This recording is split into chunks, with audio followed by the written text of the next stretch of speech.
에르큘 포아로는 친구인 헨리 보닝턴과 런던 첼시의 킹스로에 있는 갤런트 인디버라는 레스토랑에서 식사를 하고 있었다.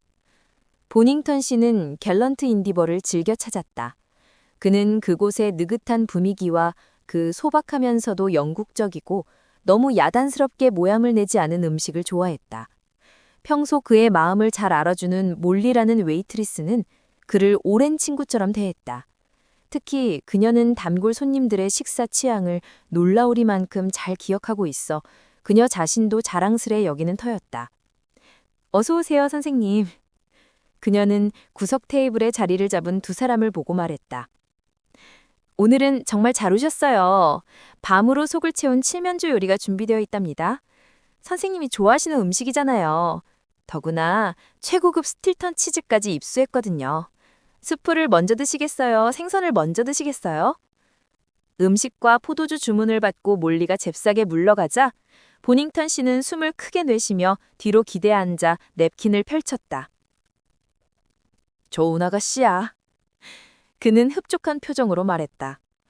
한때는 상당한 미인이었더나 봐. 화가들이 그녀를 모델 삼아 그림을 그리곤 했다는군. 그뿐인가 요리에 대해서도 일가견이 있다네.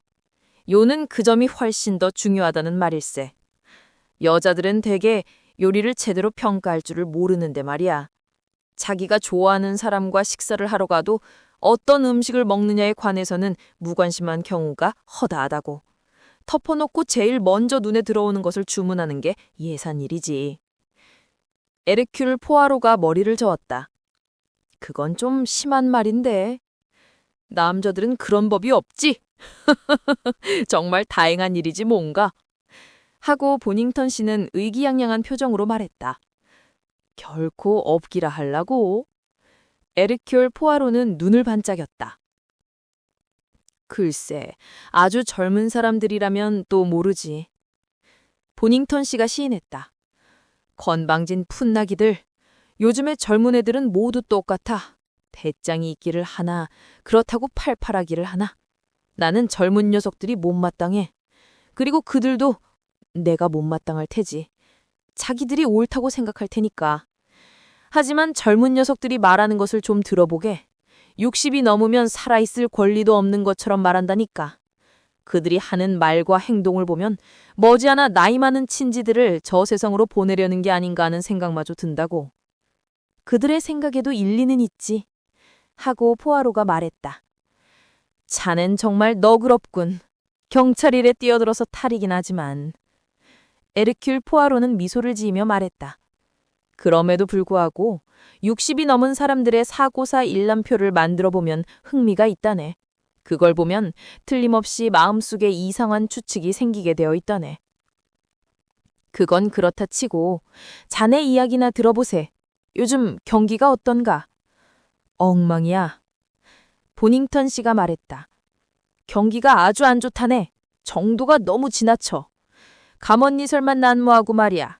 감언이설로 어수선한 경기를 무마시키려 든다네. 말하자면 향기가 짙은 소스로 그 밑에 있는 맛없는 생선을 감추려는 게지. 나는 너절하게 소스를 끼얹지 않은 진짜 넙지설만 먹겠어. 바로 그때 몰리가 그 생선을 날라왔다. 그는 만족스러운 표정으로 말했다. 아가씨는 내가 원하는 것을 정확히 알고 있군. 물론이죠. 단골 손님이시잖아요, 선생님. 당연히 알아모셔야죠. 에르큘 포아로가 말했다. 그럼 사람들은 항상 같은 요리를 찾나? 가끔 다른 요리를 먹어보고 싶지 않을까? 남자분들은 안 그래요, 선생님. 여자분들은 변화를 좋아하지만 남자분들은 항상 같은 요리를 주문하십니다. 그것 보게 내가 뭐라고 했나? 보닝턴은 투덜거렸다. 여자들은 음식에 관해선 근본적으로 뭘 모른다니까. 그는 레스토랑을 휙 둘러보았다. 세상은 참 재밌는 곳이다. 자네, 저쪽 구석에 앉아있는 턱시험을 기린 이상한 생김새의 노인을 보나? 몰리가 그러는데 저 노인은 화요일과 토요일 저녁에면 어김없이 여기에 온다는군. 거의 10년 가까이 이곳을 찾아온다는군. 가히 이 음식점의 상징이라 할 수 있지. 그런데 여기에서 그의 이름이나 그가 살고 있는 곳이나 혹은 직업이 무엇인지 아는 사람이 단 한 명도 없다는 거야. 한번 생각해보게. 참 이상한 일 아닌가? 웨이트리스가 칠면조 유리를 가져오자 그가 말했다. 저 시간 영감이라는 양반은 여전하신가 보군. 그럼요, 선생님. 화요일과 토요일에는 꼭 출근하시죠. 그런데 지난주에는 월요일에 나타나셨답니다. 깜짝 놀랐다니까요. 저는 제가 날짜를 착각한 줄로만 알았어요. 어느새 화요일이 되었나 보겠죠? 하지만 그분은 그 다음날 저녁에 또 어김없이 오셨어요. 그러니까 그 월요일은 특별 출근이었던 거예요. 그렇게 오래된 습관에서 벗어났다니 재밌는군. 하고 포아로는 중얼거리듯이 말했다. 그런데 그 이유가 무엇이었을까? 글쎄요, 선생님. 제 생각에는 그분한테 무슨 걱정거리가 있었던 것 같아요. 왜 그런 생각이 들었소? 그의 태도 때문에? 아니요, 선생님. 태도는 변함이 없었어요. 평소처럼 묵묵하게 음식만 드셨거든요. 들어오고 나갈 때 잘 있어요, 잘 있어요 라는 말밖에는 통 말씀이 없으시니까요. 제가 그런 생각을 하게 된 이유는 주문한 음식 때문이었어요. 주문 때문에? 말씀드리면 두 분께서 웃으실 거예요. 하지만 여기에 10년 동안 찾아오신 분의 식사 취향은 당연히 알고 있죠. 그분은 콩팥 푸딩이나 검은 달기라면 딱 질색을 하셨어요. 그리고 걸쭉한 수프를 드시는 것도 한 번도 뵌 적이 없는데 그 월요일 밤에 오셨을 때는 걸쭉한 토마토 스프에 비프 스테이크, 콩팥 푸딩에 검은 달기 파이까지 주문하신 거예요. 마치 자신이 무엇을 주문하고 있는지 깨닫지도 못하는 것 같았다니까요. 아가씨는 굉장히 흥미로운 이야기를 해주었어. 몰리는 기쁜 표정으로 물러갔다. 자, 보아로. 헨리 보닝턴은 싱글벙글 웃으며 말했다. 자네 추리를 들어보고 싶다. 그 묘한 추리를 말인데. 나는 자네의 추리를 먼저 들어보고 싶다. 날더러 마친이 되라는 얘긴가? 저 노인이 의사한테 갔더니 의사가 음식을 바꿔보라고 했는가? 걸쭉한 토마토 스프에 비프 스테이크, 콩팥 푸딩에 검은 달기 파이로 말인가? 세상에 그런 처방을 내리는 의사가 어딨단 말. 그런 말 마라. 의사들은 별의별 처방을 다 내린다고. 그래, 고작 그런 생각밖에 안 떠오르나? 헨리인 보닝턴이 말했다. 글쎄, 진지하게 말해서 딱 한 가지 해석밖에 나오지 않겠네. 저 정체불명의 친구는 어떤 심각한 정신적 흥분에 시달리고 있었단 거야. 마음이 너무 불안해서 말 그대로 자신이 무엇을 주문하고 무엇을 먹는지 깨닫지 못한 거지. 그는 잠시 말을 끊고 다시 입을 열었다. 자, 이제 자네가 말할 차례일세. 자네는 저 노인의 마음속에 무슨 생각이 있었는지 알고 있다고 할 테지. 그리고 어쩌면 저 노인이 자살을 결심했다고 말할 참인가? 그는 자신이 말해놓고서는 껄껄 웃었다. 그러나 푸아로는 웃지 않았다.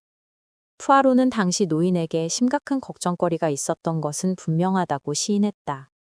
그리고 그렇다면 그 노인은 무슨 일이 일어날 것인지 어렴풋이 느끼고 있었다는 이야기가 된다고 했다. 그의 친구들은 그런 생각은 너무 터무니가 없다고 몇 번이고 얘기했다. 약 3주일 뒤 에르큐 푸아로는 보닝턴을 다시 만났다. 이번에는 지하철 안에서였다. 그들은 이리저리 흔들리는 차 안에서 가죽 손잡이에 매달려 서로 고개를 끄덕여 보였다. 피카달리 광장에서 사람들이 쏟아져 내린 뒤 맨 앞쪽에 자리 잡고 앉았다. 사람들이 오가지 않는 조용한 자리였다. 여담이지만 하고 보닝턴 씨가 말했다. 자네 갤런트 인디보에서 본 그 노인 기억나나? 나는 그 노인이 저 세상으로 훌쩍 떠나버린 게 아닌가 하는 생각이 든다네. 일주일 내내 한 번도 거기에 나타나지 않았다는군. 몰리도 무슨 일인지 모르겠다며 걱정이 대단해. 에르큘 푸아로는 머리를 번쩍 쳐들고 눈을 반짝였다. 정말인가? 그가 말했다. 아니, 그게 정말인가? 보닝턴이 말했다. 내가 그 노인이 의사한테 가서 식이요법을 하라는 처방을 받았을지도 모른다는 추측을 했었지. 물론 식이요법은 당치도 않은 말이지만 그가 의사한테 가서 건강진단을 받긴 받은 것 같네. 그런데 의사가 충격적인 선고를 한 거란 말일세. 그 때문에 노인은 넋을 잃은 채 메뉴도 보지 않고 음식을 주문한 거겠지. 그 충격이 너무 컸던 나머지 더 살 것도 못 살고 저 세상으로 훌쩍 떠나버린 게 아닐까? 아무튼 의사들은 말을 조심해야 돼. 되게 말을 조심하던데? 하고 에르킬 푸아로가 말했다. 나는 여기에서 내려야겠네. 하고 보닝턴 씨가 말했다. 또 보세. 우리가 그 노인이 누구였는지 알게 될 거라는 생각은 말게나. 그의 이름조차도 말이야. 재미있는 세상일세. 그는 얼른 지하철에서 내렸다.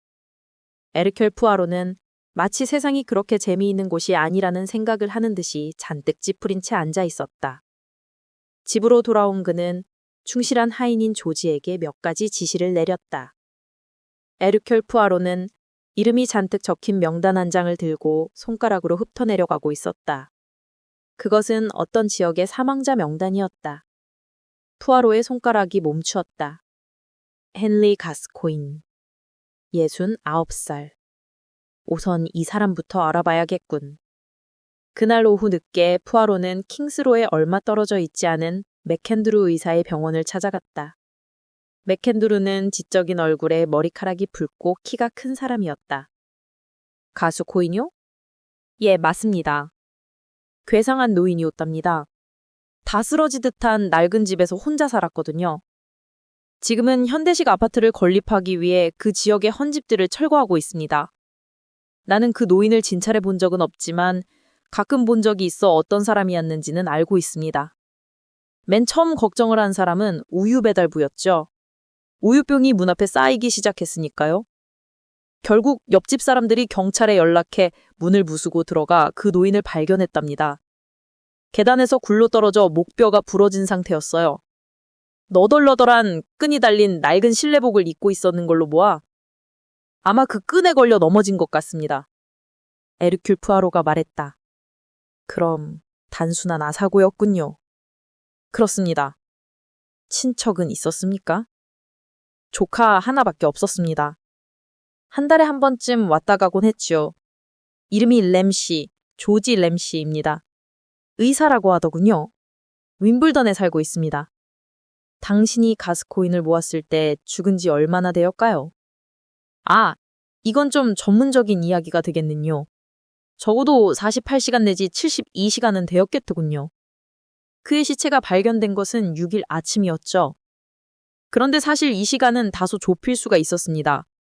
그 노인이 입고 있던 실내복 호주머니에 편지 한 통이 나왔거든요. 3일에 쓰인 것으로 그날 오후 윈블던에서 붙였으니까 밤 10시 20분쯤에 배달되었을 겁니다. 그러니까 사망 시간은 3일 밤 9시 20분 이후라고 볼 수 있겠죠. 또 그 시간은 위의 내용물 소화 상태와도 맞들어갑니다. 그는 사망하기 2시간 전쯤 저녁 식사를 해뒀군요.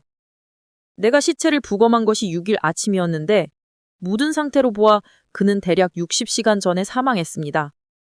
그러니까 3일 밤 9시 10시쯤이 됩니다. 하나도 조리에 어긋나는 게 없군요. 그런데 그를 마지막으로 본 것은 언제였나요? 목요일인 3일 저녁 7시쯤에 킹스로에서 그를 본 사람이 있습니다. 그리고 그는 7시 30분에 갤런트 인디버라는 레스토랑에서 저녁 식사를 했습니다. 목요일 저녁에는 항상 그곳에서 식사를 했다더군요. 다른 친척은 없습니까? 조카 하나밖에 없었나요? 쌍둥이 형이 하나 있었는데 좀 이상한 얘기이지만 그들은 몇 년 동안 서로 소식도 없었답니다. 헨리는 젊은이게 본인이 잠시 화가가 되려고 했는데 솜씨는 형편이 없었나 봐요. 앤토니 가스코인이라는 형이 또 같은 화가 지망생이었는데 아주 부유한 여자와 결혼하면서 그림을 포기한 걸로 형제가 서로 싸운 모양입니다. 그때부터는 서로 만나지 않았던 것 같아요. 그런데 정말 묘하게도 그들은 같은 날 죽었다는군요. 그 형은 3일 밤 오후 1시에 죽었다는 거죠. 언젠가 한번 쌍둥이가 같은 날 죽는 것을 본 적이 있죠. 다른 나라에서 살고 있었는데도 그럴 수 있다는 말입니다. 우연이겠지만 그럴 수 있다는 거죠. 그의 얕은 부인은 살아 있습니까? 아니요, 그녀는 몇 년 전에 죽었죠. 앤토니 가스코인은 어디에 살았나요? 그는 킹스턴 힐에 저택을 가지고 있었어요. 램시 의사가 내게 들려준 바에 따르면 그 노인은 거의 은둔 생활을 하고 있었다고 합니다. 에르큘 푸아로는 생각에 잠긴 채 고개를 끄덕였다. 스코틀랜드인 의사는 민감한 시선으로 그를 쳐다보았다. 뭔가 짚히는 게 있는가랍니까? 푸아로 씨? 하고 솔직하게 물었다. 당신이 가져온 소개장을 보고 의무상 당신의 질문에 답변을 해드렸는데 무슨 일로 그러시는지 감을 잡지 못하겠네요. 푸아로가 천천히 입을 열었다. 이 죽음을 당신은 우연한 사고라고 했습니다. 내가 생각하는 것도 마찬가지로 단순합니다. 단순한 사건입니다. 맥켄드류의 이사는 깜짝 놀란 것 같았다. 그러니까 살인사건이군요. 그렇게 믿는 근거라도 있습니까? 뇨. 단지 추측일 뻔이요. 뭔가 있는 게 틀림없군요. 하고 맥켄드류가 물거늘었다. 푸아로는 입을 다물었다. 맥켄드류가 말했다. 혹시 조카 램씨를 의심하고 계신다면 그건 엉뚱한 나무에 대가 짚고 있는 거나 마찬가지입니다. 램씨는 8시 반부터 밤중까지 윈블던에서 브릿지를 하고 있었거든요. 검시 중 밝혀진 사실입니다. 푸아로가 음줄이 된 말했다. 그럼 그건 입증된 사실이겠군. 경찰은 워낙 신중하니까. 의사가 말했다. 그런데 당신은 그에 대한 혐의를 둘 수 있는 사항을 알고 있나 봅니다. 나는 당신이 듣기 전에는 그런 사람이 있다는 사실조차도 몰랐습니다. 그렇다면 누군가를 다른 사람을 의심하고 있습니까? 아니요, 전혀 그렇지 않습니다. 이것은 인간이라는 동물의 일상 습관에 대한 사건입니다. 그 점이 매우 중요합니다. 그런데 죽은 가스코인 씨는 거기에서 벗어났다는 겁니다. 따라서 그 모든 게 어긋나는 거지요. 정말 무슨 소린지 모르겠네요. 푸아로가 웃으며 일어섰다. 의사도 따라 일어섰다. 솔직히 말씀드려서 나는 헨리 가스코인의 죽음에 대해 눈꼽만큼도 의심을 품지 않았습니다. 키 작은 사람이 손을 벌려 말했다. 나는 고집생이오. 머릿속에 생각이 좀 있기는 한데 그것을 뒷받침해 줄 만한 증거는 아직 없습니다. 그런데 맥켄드루 씨님, 헨리 가스코인은 틀리었습니까? 아니요, 아주 튼튼한 이를 가지고 있던데요. 그 나이에 비해서는 정말 건강한 상태였습니다. 손질을 잘했던 모양이죠. 이빨이 희고 칫솔질을 잘했던가요? 예, 눈에 띌 정도로요. 변색되지 않았던가요? 예, 담배를 염두에 두고 있는지 모르겠지만 그는 담배를 안 피웠습니다.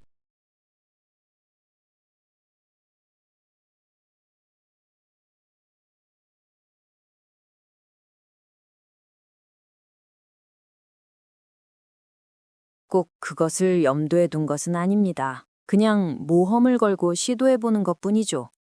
어쩌면 영영 밝혀지지 않을지도 모르지만 안녕히 계십시오, 맥켄드류 씨. 친절하게 답변해 주어 고맙습니다. 그는 의사와 악수를 하고 떠났다. 자, 이제는 그가 말했다. 모험을 걸고 도박을 할 때군. 갤런트 인디버에서 그는 보닝턴과 식사를 하던 그 테이블에 앉았다. 그의 시중을 든 아가씨는 몰리가 아니었다. 그 아가씨의 말이 몰리는 휴일이라 안 나왔다는 것이다. 그때가 정각 7시였는데 에르큘 포아로는 그 아가씨와 자연스럽게 죽은 게스코인 씨에 대한 이야기를 나눌 수 있었다. 그녀가 말했다. 그래요. 그분은 10년 가까이 이곳에 오셨어요. 그러나 우리들 중 아무도 그분의 성함조차 몰랐답니다. 신문에서 그분 사진과 검시에 대한 기사를 보고 제가 몰리에게 이것 좀 봐. 이건 우리 시간 영감 아냐? 하고 말했죠. 우리는 그분을 그렇게 부르곤 했거든요. 그 노인이 사망하는 저녁에 이곳에 왔다지요. 예, 3일 목요일이었어요. 목요일에는 항상 오셨으니까요. 화요일과 목요일이면 시계처럼 정확하게 나타나셨답니다. 저녁 식사로 무엇을 먹었는지 기억이 나오. 잠깐 생각해보고요. 그래, 카레 수프에다 비프스테이크 푸딩인가? 아니, 양고기였던가? 아니에요, 푸딩이 맞아요. 또 검은 딸기 사과파이와 치즈를 드셨어요. 그런 다음 집으로 가서 바로 그날 밤 계단에서 굴러 떨어지셨다니 너덜너덜한 실내 복근 때문이었다죠. 하긴 그분이 입고 다니는 옷은 정말 너무했어요. 구식에다 온통 누더기 탈털한 옷을 입었는데도 어딘가 모르게 품위가 있어서 마치 위대한 사람처럼 보였답니다. 우리 가게에서는 별의별 재밌는 손님들이 다 오지요. 그녀가 물러간 뒤 에르큘 푸아로는 넙치 요리를 먹었다. 영향력 있는 모 기관으로부터 받은 소개장을 덕분에 에르킬 푸아로는 그 지역 검시관과 어렵지 않고 면담을 할 수 있었다. 그가 말했다. 사망한 게스코인은 이상한 인물이었습니다. 외롭고 괴상한 노인이었죠. 그런 노인의 죽음이 세인의 관심을 불러일으키고 있다는 게 신기하게 느껴질 정도입니다. 하고 말하며 그는 호기심 어린 시선으로 방문객을 쳐다보았다. 에르킬 포아로는 세심한 주의를 기울여 단어를 골랐다. 그의 죽음과 관련된 사실이 하나 있어 조사를 해보는 게 좋을 것 같으니 선생을 찾아왔습니다. 글쎄, 제가 어떤 도움을 줄 수 있으른지요? 법정에 제출된 서류의 파기나 보관 여부는 당신의 결정에 따르게 되어 있는 줄 압니다. 헨리 게스코인의 실내복 주머니에서 편지가 한 장 나왔다는데 사실입니까? 그렇습니다. 그 노인의 조카 조지 램시 의사에게서 온 편지였죠. 맞습니다. 그 편지는 검시 재판에서 사망 시간 추정을 위한 참고 자료로 제출되었죠. 그 편지 아직 있습니까? 에르킬 푸아로는 초조하게 대답을 기다렸다. 조사를 위해 그 편지를 남겨두었다는 말을 들었을 때 그의 입에서 안도의 한숨이 새어나왔다. 꺼내어준 편지를 받아들고 그는 세심하게 검토했다. 만년필로 쓴 것인데 필체가 다소 읽기 어려웠다. 내용은 다음과 같았다. 헨리 삼촌에게 앤토니 삼촌을 만나 뵈었으나 유감스럽게도 일이 잘 되지 않았습니다. 삼촌이 방문하신다고 하는 말씀에도 별로 달갑지 않은 기색을 이었으며 과거지사는 이자는 신코의 요청에도 아무런 반응을 보이지 않으셨습니다. 병세가 악화되어서 정신이 오락가락하시는 것 같았습니다. 삼촌이 누군지조차 거의 기억하지 못하시는 모양입니다. 실망시켜드려서 죄송합니다만 저로서는 최선을 다했습니다. 사랑하는 조카 조지 램시 올림. 편지를 쓴 날짜는 11월 3일, 겉봉소인은 오후 4시 30분으로 찍혀 있었다. 포아로가 중얼거리듯 말했다. 순서가 착착 떨어지는군. 다음 목적지는 킹스턴 힐이었다. 그는 끈질기게 비위를 맞추며 다소 어렵게 죽은 앤토니 게스코인 집의 조리사 겸 가정부였던 아밀리와 힐과 이야기를 나눌 수 있었다. 힐 부인은 처음에는 뻣뻣한 태도를 취하며 의심을 늦추지 않았으나 그 이상하게 생긴 외국인의 상냥한 말투와 행동이 효력을 발휘해 곧 누그러지기 시작했다. 수많은 여정들은 진심으로 공감하는 듣는 사람 앞에서 자기 모든 문제점을 숨김없이 털어놓곤 한다. 장장 14년 동안 그녀는 게스코인 씨의 살림을 맡았는데 그건 쉬운 일이 아니었다. 결코. 그녀였기 때문에 망정이지 다른 여정들 같으면 벌써 옛날에 떠나고 말았을 것이다. 그 노인이 괴상하다는 것은 누구한테 물어봐도 부정하지 않을 것이다. 돈에 대해서는 또 얼마나 집착하는 구두쇠기인지 광적이라 할 만한데 알고 보면 그 노인만큼 알부자도 없는데 하지만 힐 부인은 그 노인을 정성껏 모시며 갖은 고초를 다 견뎠기 때문에 응당 유물이 돌아오리라 기대했다. 그런데 어처구니 없이도 전혀 한 푼도 없었다. 전 재산을 아내에게 남기며 아내가 먼저 사망할 경우에는 동생 헨리에게 모든 것을 남긴다는 다 낡아버린 유언장뿐이었다. 옛날에 써놓은 유언장 말이다. 그건 공정한 처리가 못 된다. 에르킬 푸아로는 세워지지 못한 물욕에 대한 불평으로부터 다른 이야기로 점차 그녀를 떼어냈다. 그건 정말 무정하고도 불공정한 처리였다. 힐 부인이 불편하게 여기며 충격을 받았다고 해서 뭐라고 할 사람이 없을 것이다. 게스코인 씨가 돈에 대해 인색하다는 것은 잘 알려져 있는 사실이다. 사람들의 말을 빌자면 그 노인은 하나밖에 없는 동생의 부탁도 잘라서 거절했다는데 그 사실은 힐 부인이 누구보다 잘 알고 있을 것이다. 그럼 램시 의사가 찾아온 이유가 그것 때문이었나요? 그분의 동생에 관한 일이라는 것은 알았는데 단지 동생 되시는 분이 화해를 원한다는 이야기인 줄로만 알았는데요. 그들은 몇 년 전에 싸웠거든요. 포아로가 말했다. 내가 알기로는 게스코인 씨가 한마디로 거절했다면서요. 거절하다 뿐이겠어요? 힐 부인이 고개를 덮고 나랬다. 그분은 힘없는 목소리로 이렇게 말했어요. 헨리, 그럼 헨리 일로 온 거란 말이냐? 몇 년 동안 그를 만나지 않았는데 이제 와서 뭐하러 만나고 싶지 않아. 툭 하면 시비를 거는 녀석이야, 헨리는. 화제는 이윽고 남들이 알아주지 않는 힐 부인의 불평과 게스코인 씨의 변호사가 보여준 냉혹한 태도로 넘어갔다. 이야기를 너무 느닷없이 끊는다는 느낌을 주지 않으려고 다소 고심한 끝에 포아로는 그 집을 나왔다.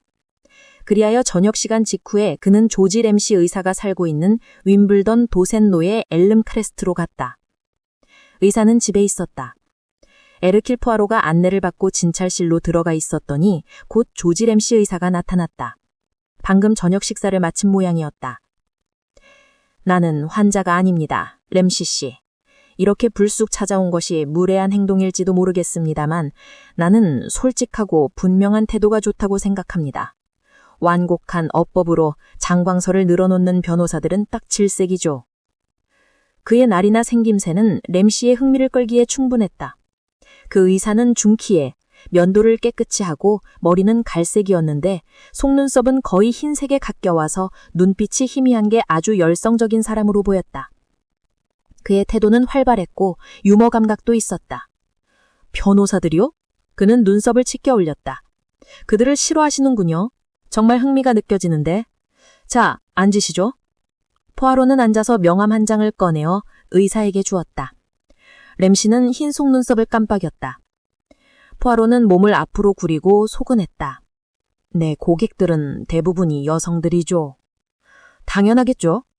조지 램시 의사는 눈을 찡긋하면서 말했다. 맞습니다. 포아로가 동갑을 표시했다. 여자들은 경찰을 믿지 않죠. 오히려 사위 탐정을 더 좋아하는 편입니다. 그들은 문제점을 세상에 알리고 싶지 않거든요. 며칠 전에도 한 노부인이 문제 해결을 의뢰했죠. 그 부인은 오래전에 남편과 싸운 일로 상심해 있었습니다. 그 부인의 남편은 다름 아닌 당신의 삼촌이신 게스코인 씨였습니다. 삼촌이요? 당치 않아요. 숙모님은 오래전에 돌아가셨는데요. 앤토니 삼촌이 아니라 헨리 삼촌 말이요. 헨리 삼촌? 하지만 그분은 결혼도 하지 않으셨는데요? 분명히 결혼했습니다. 포아로는 얼굴 하나 붉히지 않고 거짓말을 했다. 의심할 여지가 없습니다. 그 부인이 결혼 증명서까지 가지고 왔는데요. 그건 거짓말입니다. 한 조지 램시 의사가 외쳤다. 못 믿겠어요. 당신은 정말 뻔뻔스러운 거짓말장이군요. 이 정도가 그렇게 나쁜가요? 당신은 아무것도 아닌 일로 살인까지 저질렀는데요. 살인이라고요? 포아로의 목소리가 떨렸고 눈빛이 희미한 램시의 눈은 공포로 뛰어나올 것 같았다. 포아로와 말했다. 어쨌거나 당신이 검은 딸기 파이를 먹고 있는 것을 보았소. 그건 현명하지 못한 습관이지. 검은 딸기에는 비타민이 풍부하다고들 하지만 한편으로는 치명적인 결과를 낳을 수도 있지요. 이번 경우에는 한 명의 목을 올가미에 씌우는 결과가 된 것 같아요. 바로 당신의 목이지요, 램시 선생. 보시다시피 자네의 추측은 들어맞지 않았어.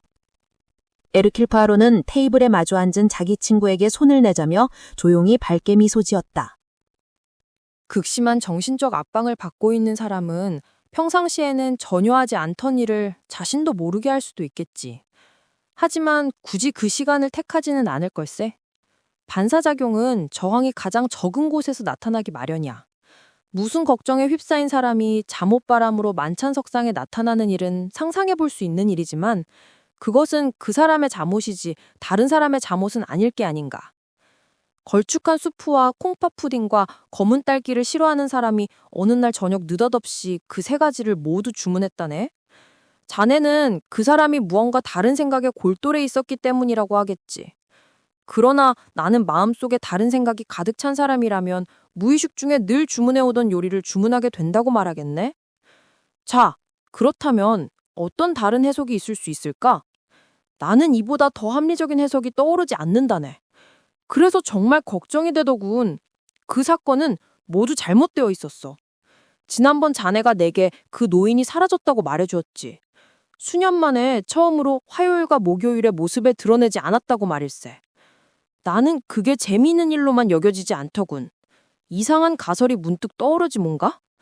그 노인이 죽었을지도 모른다는 것이었지. 그래서 이리저리 조사를 해보았더니 그 노인이 정말 죽었더군. 그것도 너무 간단하고 쉽게 죽었더란 말일세. 다시 말해서 맛없는 생선 위에 소스를 끼얹어 먹었더구만. 7시에 킹스로우에서 그 노인을 본 사람이 있다네? 그리고 7시 30분에 여기에서 저녁 식사를 했어. 죽기 2시간 전이지. 모든 것이 앞뒤가 들어맞는다네? 위에서 검출된 내용으로 보나 편지로 보나. 소스를 끼얹어도 너무 많이 끼얹었어. 생선은 전혀 보이지도 않게 말일세. 애정이 깊은 조카가 편지를 썼고 사망 시간에 훌륭한 알리바이를 가지고 있는 거야. 죽음은 너무 간단했어. 계단에서 굴러 떨어졌으니 말이야. 단순한 사고일까? 아니면 살인일까? 사람들은 이구동성으로 사고였다고 하겠지. 그런데 애정이 깊은 그 조카가 살아있는 유일한 친척이란 말일세? 애정이 깊은 조카가 유산을 상속받은 것이지. 하지만 상속받을 만한 재산이 있을까? 뻔히 알려진 가난뱅이였는데. 그런데 그 노인에게 형이 있었지. 그 형은 돈 많은 아내와 결혼했고 킹스턴 일에 호합한 저택에 살았더군. 그러니까 아내가 죽으면서 그에게 전 재산을 남겼음이 틀림없어. 자, 순서가 어떻게 되나 볼까? 부유한 아내가 앤터니에게 재산을 물려주고 앤터니는 헨리에게 재산을 남기고 헨리의 재산은 조지에게 넘어가는 거지. 완벽하게 연결되어 있다네. 이론상으로는 아주 그럴듯한 말이군. 그래서 어떻게 했다는 건가? 하고 보닝턴 씨가 말했다. 이론이 선 다음에는 원하는 정보를 입수하는 거지. 헨리는 식사를 하고 2시간 뒤가 죽었다고 했지. 검시 재판에서는 온통 그 시간에만 신경을 곤두세우고 있었더군. 그런데 그 식사가 저녁 식사가 아니라 점심이었다고 가정해 보자는 거야. 한번 조지의 입장을 살펴볼까? 조지는 돈을 필요로 하고 있어. 그것도 굉장히. 앤토니 가스코인이 죽어가고는 있었지만 그가 죽는다고 해서 조지에게 이득이 될 것은 없었지. 그의 재산은 헨리에게 넘어가게 되어 있었으니까. 그리고 어쩌면 헨리 가스코인은 앞으로 몇 년은 더 살 수 있었을 거야. 그러므로 헨리도 죽어야 했고 그것도 빠를수록 좋은 거지. 그런데 문제는 헨리는 반드시 앤토니가 죽고 난 다음에 죽어야 한다는 사실이야. 그와 동시에 조지는 알리바이를 가지고 있어야만 했으니까. 한 레스토랑에서 한 주에 2번씩은 꼭 저녁 식사를 하는 헨리의 습관에서 그 친구는 우선 계획을 시험해보기로 어느 월요일 저녁 문제의 레스토랑에 자기의 삼촌으로 변장하고 가본 거야. 그런데 아무 지장 없이 진행된단 말씀이야. 모든 사람들이 그를 영락한 삼촌으로 보았거든. 시험에 성공했으니 이제 안토니 삼촌이 확실히 죽을 징조만 보이면 되는 거지. 마침내 때가 왔어. 그는 11월 2일에 3일자로 편지를 써서 그날 오후 당장 삼촌에게 붙였다네?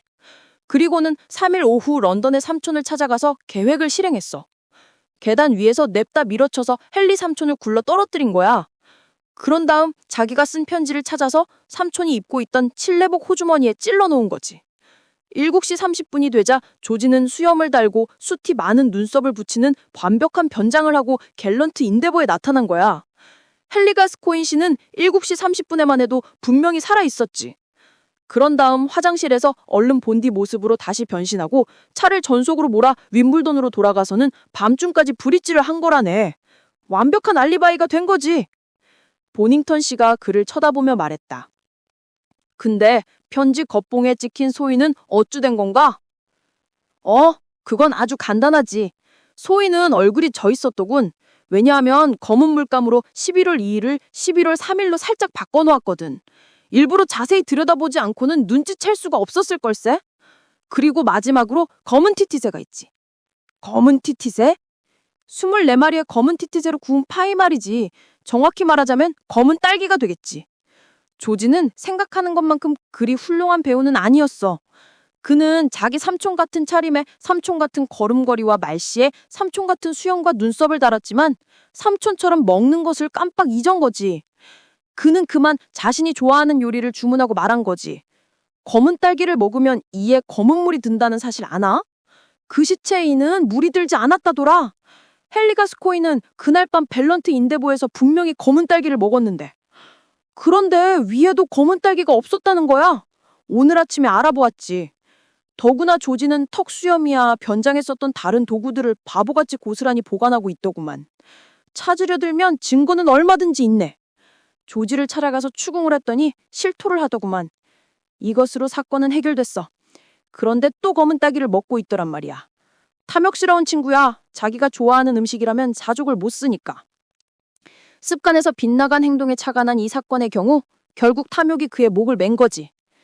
그때 웨이트리스가 검은 딸기 사과파이 2인분을 날라왔다. 도로 가져가요!